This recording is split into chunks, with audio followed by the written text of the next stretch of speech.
Only about 14% of the global population could read just 2 centuries ago.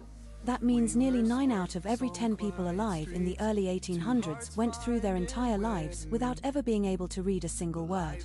Not a letter, not a sign, not their own name. When you hold a book, scroll through your phone, or read a menu at a restaurant, you are doing something that most humans who ever lived on this planet never got to do. That fact alone should stop you in your tracks. In the next 10 minutes, you are going to discover how the ability to read went from a secret skill held by the powerful few to something billions of people now take for granted. You will learn about the ancient civilizations that invented writing systems, the dark centuries when literacy was deliberately suppressed, and the unlikely revolutions that cracked reading open for ordinary people. And here is the part most history books leave out: the story of literacy is not just about learning to read. It is about who was allowed to read, and who was not. That distinction changed the world. Let us go back to the very beginning.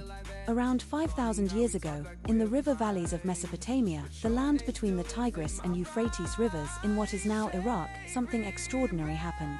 People stopped relying purely on memory and began pressing small wedge-shaped marks into wet clay tablets. This writing system, known as cuneiform, was not invented for poetry or storytelling. It was invented for accounting. Merchants needed to track grain, livestock, and debts. Writing was born not out of a desire for knowledge, but out of a need to keep track of who owed what to whom. Around the same time, ancient Egyptians were developing hieroglyphics, and civilizations in the Indus Valley and China were developing their own independent writing systems. But here is what nobody talks about: almost nobody could read these early scripts. In ancient Mesopotamia, literacy was a profession. Scribes trained for years, sometimes decades, to master cuneiform. They were specialists. They held enormous power because they controlled the flow of information. Kings and priests relied on them. Common farmers and laborious never learned to read because there was no reason for them to. Writing was a tool of administration and control, not personal enlightenment. In ancient Egypt, the situation was even more stratified. Historians estimate that at the height of Egyptian civilization, fewer than 1% of the population was literate. Reading and writing were confined almost entirely to scribes, priests, and royalty. The rest of the population existed in a world of oral tradition, where stories, laws, and history were passed down through speech, memory, and ritual. This was not seen as a problem. It was seen as the natural order. Then came the alphabet.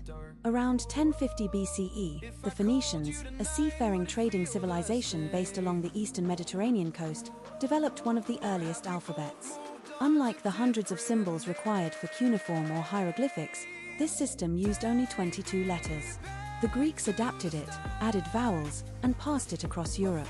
The Romans built on the Greek model to create the Latin alphabet you are using right now to consume this information. The genius of the alphabet was its accessibility. Instead of spending years memorizing thousands of symbols, a person could theoretically learn to read in weeks. The door to literacy had cracked open, just slightly. In ancient Greece and Rome, literacy rates did climb compared to earlier civilizations. In Rome at its peak, historians estimate somewhere between 20 and 30% of the male population could read at a basic level. Women, enslaved people, and rural workers were largely excluded. But the principle had shifted. Reading was no longer purely for professional scribes. Merchants, soldiers, and citizens needed it. Public life depended on it. Written laws, posted decrees, and market signs created a world where literacy had practical, everyday value. Then came the fall of the Roman Empire, and literacy in the Western world collapsed. By the early medieval period, reading had retreated almost entirely back into the monasteries. Monks copied manuscripts by hand, one painstaking page at a time. Books were extraordinarily rare and expensive. A single Bible could take a monk an entire year to copy and cost as much as a farm. In this world, most people, including most kings and nobles, were illiterate. Charlemagne, the most powerful ruler in early medieval Europe, reportedly spent his evenings trying to teach himself to write, practicing letters under his pillow. He never fully succeeded. That is how complete the collapse of literacy was. But what caused the explosion that changed everything? 2 words: movable type. In 1440, Johannes Gutenberg, a goldsmith from Mainz, Germany, introduced the printing press to Europe. Suddenly, Books that once took a monk a full year to copy could be produced in days. Within 50 years of Gutenberg's invention, an estimated 8 million books were in circulation across Europe, more books than had existed in all of Western history combined up to that point. The price of books dropped dramatically. Ideas that once circulated only among the elite began reaching merchants, craftsmen, and eventually, ordinary people. The Protestant Reformation, which launched just 77 years after Gutenberg, was fundamentally a literacy revolution. Martin Luther translated the Bible into German specifically so that common people could read it themselves. He understood that giving people access to the text would permanently shift the relationship between ordinary citizens and institutional authority. But here is the counterintuitive part: literacy rates still did not skyrocket immediately after the printing press. Why? Because schools barely existed. Reading had to be taught, and there was no organized system to do it. Most children in the 1500s still worked alongside their parents in fields and workshops from the time they could walk. In England in 1600, roughly 30% of men could sign their name, often used as a rough proxy for basic literacy. Women remained far behind at around 10%. Progress was painfully slow. The great turning point came in the 1800s. Industrialization created cities, factories, and economies that demanded workers who could read instructions, understand contracts, and operate within complex bureaucratic systems. Prussia introduced compulsory public education in 1763, though its effects truly accelerated in the 19th century. France, Britain, and the United States followed with their own public school systems throughout the 1800s. By 1870, literacy rates in Western Europe and North America had climbed to between 50 and 70%. By 1900, in countries like Germany and Sweden, literacy was approaching 90%. The transformation that had taken 5,000 years to begin now accelerated faster than anyone had imagined possible. And yet, here is a fact that demands your full attention. Even as literacy spread in wealthy nations, it was deliberately weaponized as a tool of oppression elsewhere.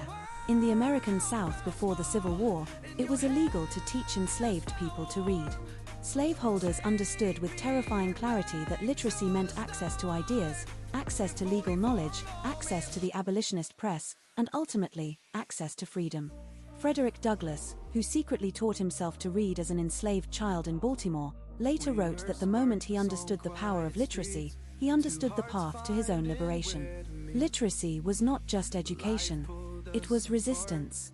The 20th century brought the most dramatic literacy expansion in human history. Global literacy rates climbed from roughly 30% in 1900 to over 86% today. UNESCO-led campaigns, radio programs teaching reading skills, and the massive expansion of public schooling across Africa, Asia, and Latin America drove this transformation.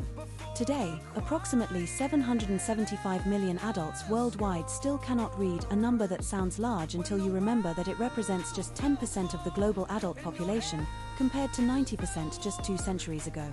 What does all of this mean for us today? Literacy is still not evenly distributed. 2/3 of illiterate adults globally are women. Children in conflict zones lose access to education and fall behind permanently. And in wealthy nations, functional illiteracy, the inability to read well enough to navigate daily life, affects far more people than official statistics suggest. Before you go, if you learned something valuable today, hit that like button right now. Subscribe to Brain Boost Academy for a brand new video every single day. We will see you in the next one.